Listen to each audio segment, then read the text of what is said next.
आज हम स्टार्ट करने जा रहे हैं practice set paper 17। First question है आपका, वैज्ञानिक दृष्टि से अधिक तर्कपूर्ण परिभाषा देने वाले अर्थशास्त्री हैं। देखिए वैसे तो हमारे जो क्या था तर्कपूर्ण जो दिया है उन्होंने वो सब दिया है रॉबिन्स ने। तो फर्स्ट ऑप्शन क्या है Marshall, second Robbins, third Marshall व रॉबिन्स, इनमें से कोई नहीं, तो सेकंड ऑप्शन होगा आपका मार्सिन। आंसर आपका बी। सेकेंड क्वेश्चन है आपका, रॉबिन्स के अनुसार जीवन की आवश्यकता है। तो जीवन की आवश्यकता फर्स्ट सीमित, असीमित, सीमित व दायित्व असीमित, इनमें से कोई नहीं, तो इसका ऑप्शन होगा असीमित। रॉबिन्स ने कहा है कि जीवन की आवश्यकताएं क्या हैं, असीमित हैं। थर्ड क्वेश्चन है, प्रोफेसर रॉबिन्स के अनुसार अर्थशास्त्र है। देखिए रॉबिन्स ने क्या कहा है अर्थशास्त्र को, फर्स्ट है आपका विज्ञान, बी पॉइंट है आपका कला, सी है विज्ञान व कला, इनमें से कोई नहीं। देखिए रॉबिन्स ने जो कहा है वो क्या कहा है, अर्थशास्त्र को विज्ञान कहा है, और कला किसने कहा है, कला कहा है पीगू जी ने, और विज्ञान व कला है वो कहा है मार्शल जी ने। ठीक है, तो इसका ऑप्शन रॉबिन्स ने क्या कहा है, विज्ञान, तो ऑप्शन क्या है ए। फिर फोर्थ क्वेश्चन है, मार्शल के अनुसार अर्थशास्त्र है। देखिए मार्शल के अनुसार क्या है, विज्ञान, तो ऑप्शन क्या होगा आपका, मार्शल के अनुसार है विज्ञान एवं कला। ठीक है, सी ऑप्शन। अब फिफ्थ क्वेश्चन है, प्रोफेसर रॉबिन्स के अनुसार अर्थशास्त्र की क्रियाएं क्या हैं। देखिए प्रोफेसर रॉबिन्स के अनुसार अर्थशास्त्र की क्रियाएं क्या है, ए है आर्थिक, बी अनार्थिक, सी आर्थिक व अनार्थिक, डी इनमें से कोई नहीं, तो इसका ऑप्शन होगा सी, आर्थिक व अनार्थिक। रॉबिन्स के अनुसार क्या है, अर्थशास्त्र की क्रियाएं अनार्थिक और आर्थिक दोनों हैं। सिक्स क्वेश्चन है, प्रोफेसर मार्शल की परिभाषा है। देखिए प्रोफेसर मार्शल की परिभाषाओं में क्या है, उसकी वो उन्होंने क्या कर रखा है, उन्होंने अपनी अपनी परिभाषाओं को एक साथ जोड़ कर रख रखा है, अलग अलग मतलब बिखरी हुई हैं उनकी परिभाषाएं, और बिखरी हुई से अलग अलग श्रेणी में उन्होंने बांट रखा है, अलग अलग वर्गों में विभाजित कर रखा है। तो इसे वर्गों में विभाजित कर रखा है तो इसके बोलेंगे वर्गीकरण। ठीक है, ऑप्शन बी। सेवेंथ क्वेश्चन है आपका, प्रोफेसर मार्शल के अनुसार अर्थशास्त्र में सम्मिलित क्रियाएं हैं। देखिए रॉबिन्स के अनुसार क्या थी, आर्थिक व अनार्थिक। ठीक है, और मार्शल के अनुसार क्या है, मार्शल के अनुसार अर्थशास्त्र की क्रियाएं आर्थिक हैं, ऑप्शन ए। एट क्वेश्चन है आपका, अर्थशास्त्र उन तत्वों का अध्ययन है जो रोजगार और जीवन स्तर को प्रभावित करते हैं, ये किसने कहा है, तो ये कहा है हमारा वेहनम जी ने, ऑप्शन सी।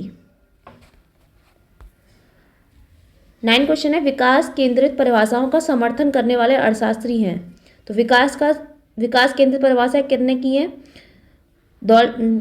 प्रोफेसर सैमुअल्सन ने, प्रोफेसर वेहनम ने, प्रोफेसर हेनरी स्मिथ ने, ये सभी, तो इसका ऑप्शन होगा ये सभी, इन तीनों ने ही विकास केंद्रित परिभाषाओं का समर्थन किया है। अब 10 क्वेश्चन है, एक अर्थशास्त्री का काम खोज करना एवं व्याख्या करना, समर्थन करना व निंदा करना नहीं है, ये शब्द किसके हैं, तो ये शब्द है हमारे रॉबिन्स के, ऑप्शन डी। अब है आपका 11 क्वेश्चन, निम्न में से सीमांत लागत की कौन सी विशेषता है। तो सीमांत लागत में कौन सी विशेषता है, देखिए इसकी आकृति यू आकार की होती है, एमसी की आकृति ऑलरेडी यू आकार की ही होती है। ठीक है, एमसी और टीसी और बीसी तीनों की ही अमाउंट क्या होती है, सीमांत लागत और औसत लागत। ठीक है, सीमांत लागत, औसत लागत, कुल लागत और परिवर्तनशील लागत, इन सब की अमाउंट क्या होती है, यू आकार की ही होती है। ठीक है, बी ऑप्शन है, यह ए बी और ए बी सी वक्रों को नीचे से काटता है। ठीक है, सीमांत लागत क्या करता है, ए बी और ए बी सी वक्रों को नीचे से काटता है।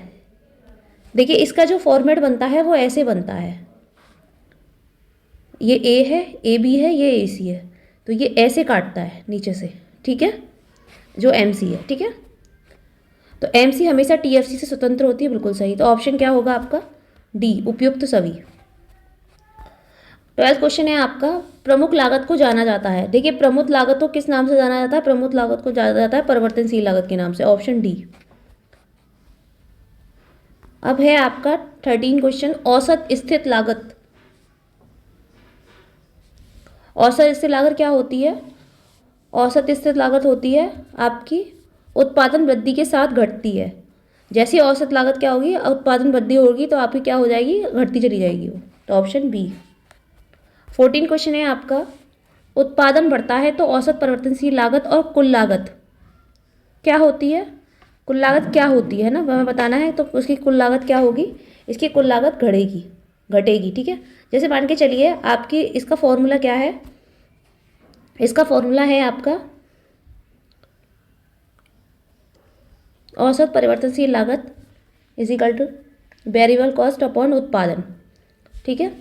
तो वेरिएबल कॉस्ट है आपकी 100, उत्पादन कितना है 2 मान लीजिए, ठीक है। तो ये 50 हुआ। अब उत्पादन लागत को हमने बढ़ा दिया, तो 100 से अपन 3 से करेंगे तो क्या हो जाएगी 30.33। तो क्या हो रही है, घट रही है ये। तो ऑप्शन क्या होगा आपका, घटेगी।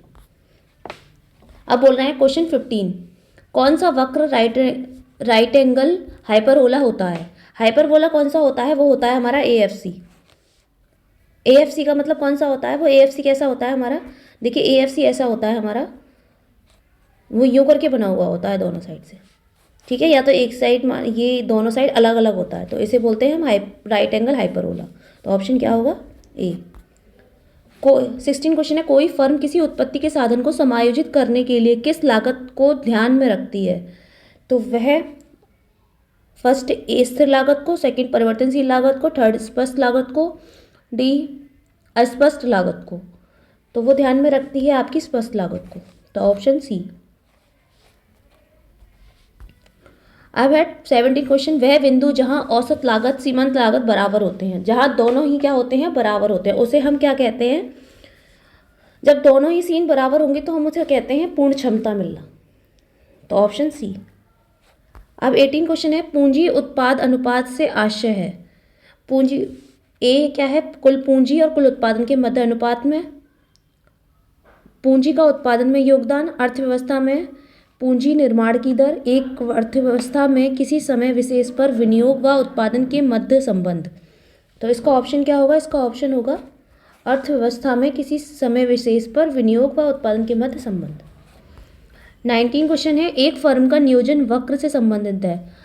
फर्स्ट है आवरण रेखा से, सेकंड है अल्पकाल का औसत लागत वक्र, थर्ड है आपका दीर्घकाल का औसत वक्र, फोर्थ है अल्पकाल का सीमांत लागत वक्र।